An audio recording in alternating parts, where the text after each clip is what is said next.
Yes, and actually, in the capital, it was heavily targeted in the beginning of the invasion when Russian forces tried and failed in their lightning strike to seize the capital. But since about March time, it's been relatively quiet in the city. Life has been returning to the streets, people returning back to the capital, children going to school again. And yet, today, we're waking up to this awful news of these devastating strikes, it would seem, explosions for sure in the centre of the city. The mayor is saying that the centre of the city is largely being closed down by law enforcement as they respond to the attacks. And as you've said, there are reports of wounded and dead.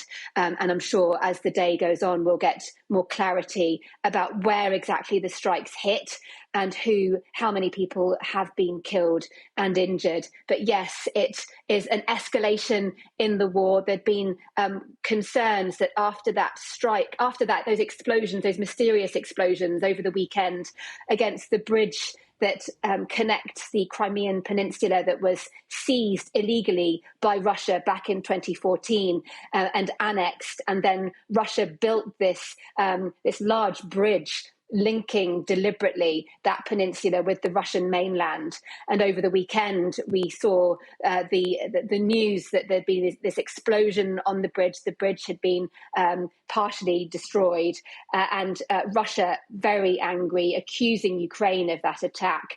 The Russian president is going to be meeting with his security officials at a Security Council meeting today. And yesterday, he had these words on the incident. There's no doubt it was a terrorist act directed at the destruction of critically important civilian infrastructure of the Russian Federation.